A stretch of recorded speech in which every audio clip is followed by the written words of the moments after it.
안녕하세요. 장재영 변호사입니다. 오늘의 주제는 어떻게 법조인이 되는가입니다. 당연히 요즘 시대에 법조인이 되기 위해서는 로스쿨에 들어가야 되겠죠. 사법고시가 없어졌으니까요. 그렇기 때문에 지금 단계에서 로스쿨에 가기 위한 그런 필수 요소는 5가지라고 볼 수 있겠습니다. 첫 번째, 학사학위. 두 번째, 대학교 학점. 세 번째, 리트 점수. 네 번째, 영어 점수. 다섯 번째가 흔히 말하는 스펙을 비롯한 여러 가지 정성 요소들이 있겠는데요.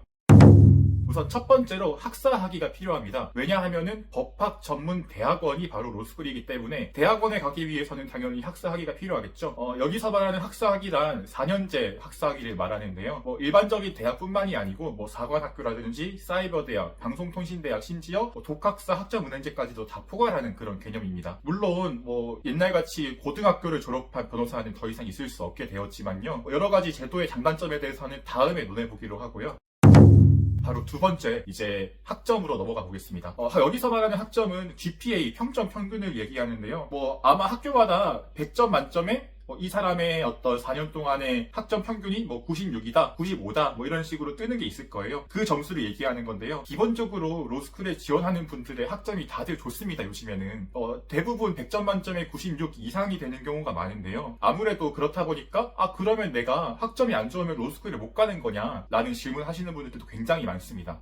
이 부분에 대해서는 사실은 결론부터 말씀드리자면은 원시적 불능이다 라고 하기는 어렵습니다. 다만, 학점이 낮을 경우에 아무래도 지원할 수 있는 한계치가 좀 있다는 점은 사실은 유념하셔야 될 것 같습니다. 왜냐하면은 지금처럼 입시판이 고인 때에는 0.1점 차이로도 수십 등이 왔다 갔다 할 수 있는 그런 상황이기 때문에 GPA가 사실은 4.0이 되지 않는다, 96이 되지 않는다라고 했을 때 아무래도 다른 지원자들보다는 좀 더 리트를 잘 봐야 될 것이고 리트를 똑같이 본 사람들 사이에서도 GPA에 따라서 굉장히 많은 등락이 있을 것이기 때문에 학점이 굉장히 중요하다. 하지만 그렇다고 해서 내가 로스쿨을 아예 못 간다라고는 볼 수 없는 그런 상황인 것 같습니다. 어쨌거나 지금 상황에서는 코로나 이후로 굉장히 학점 인플레이션이 심해졌기 때문에 학점의 변별력이 옛날만큼, 제가 입시를 할 때만큼은 그렇게 변별력이 강하진 않지만은 그래도 로스쿨을 염두에 두고 있는 사람이라면 최대한 좋은 학점을 챙겨서 비교 우위를 가지는 것이 좋을 것 같습니다.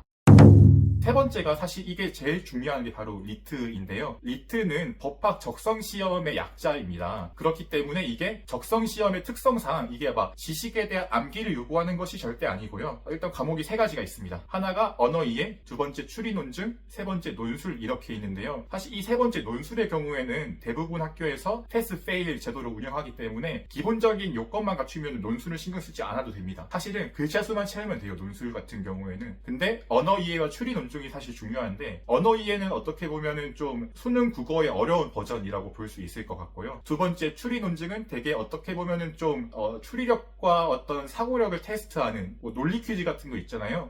거짓말쟁이 마을에 참말쟁이가 딱 한 명 있는데 가불병정무 중에 누가 참말쟁이인가, 이런 문제들이 나오는 게 바로 추리 논증입니다. 이 점수를 잘 받는 것이 어떻게 보면 로스쿨 입시에서의 핵심이라고 볼 수 있겠고요. 다만 이게 너무 걱정하실 필요는 없는 게 2,000명 이렇게 로스쿨의 정원이 한정되어 있고 그 안에서 또 많은 사람들이 또 리트 시험을 보지만 또 포기를 하는 사람도 있고 그냥 대학교 1, 2학년이 시험 삼아 보는 경우도 있기 때문에 리트 점수가 내가 10,000명 지원자 중에서 내가 한 3,000등, 4,000등 안에밖에 못 들었다 라고 하더라도 포기하는 사람도 많고 허수도 많은 시험이기 때문에 내가 로스쿨에 못 간다라고 생각할 필요는 없고 대충 105점이 지금 평균 점수입니다. 리트 시험에서 한 120점 정도 되면은 그래도 내가 로스쿨 입시에 한번 뛰어들어 볼만 하겠다라고 생각하시면 될 것 같습니다.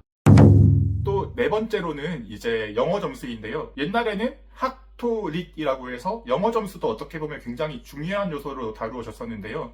코로나 시대 이후로 다들 영어 점수는 워낙 높다 보니까 영어 점수는 대부분 패스 페일 제도로 운영되고 있습니다. 결론적으로 토익 점수 800점 이상이면은 그냥 통과, 아니면 불통과, 이런 식으로 대부분 입시에서 처리를 하기 때문에 사실 토익이든 탭스든 이런 것들은 기준선만 넘기면 돼요. 아직까지도 이런 것들에 대해서 패스 페일이 아니라 감점식으로 운영하는 대학이 있는지는 각 학교마다 입시 요강을 살펴봐야 될 것 같기는 한데요. 한번 살펴보시고 그냥 이 만점에서 감점하는 식의 학교가 있으면 그 만점인 기준 점수만 맞추시면 되겠습니다.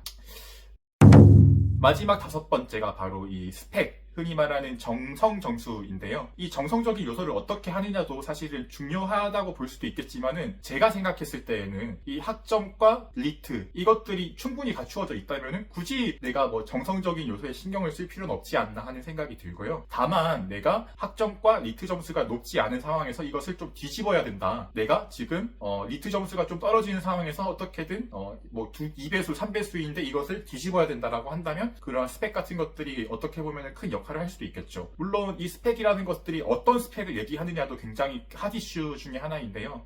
개인적으로 생각했을 때에는 굳이 내가 법적인 그런 요건을, 법적인 스펙을 갖출 필요는 없다라는 게 제 입장이고, 제가 로스쿨 입시할 때 입학 설명회를 갔을 때에도 로스쿨 많은 교수님들께서 우리는 이미 법에 대해 통달한 사람을 원하지 않는다. 어차피 우리는 법을 가르칠 것이기 때문에 각자 자기의 전공, 자기의 분야에서 어떻게 보면은 좋은 그런 자세를 갖춘 사람을 원하지, 이미 법에 대해서 잘 알고 많은 활동을 한 사람보다는 자기 전공, 예컨대 철학 가면은 철학, 정치외과학 가면 정치외교 쪽 분야에서 많은 전문성을 가진 사람을 원한다. 라는 그런 코멘트를 들은 적이 있었는데 굉장히 유의미한 지적인 것 같습니다. 어떻게 보면은 뭐 내가 로스쿨에 가야 되기 때문에 법적인 뭔가를 해야 된다라고 생각하시는 분들이 많은데 꼭 그렇지는 않다라는 점을 한번 참고하여 주셨으면 좋겠고, 다시 마무리하자면 5가지 요소 말씀드렸죠. 첫 번째 학사학위, 두 번째 대학교 학점, 세 번째 리트 점수, 네 번째 영어 점수, 다섯 번째 여러 가지 정성적인 요소들이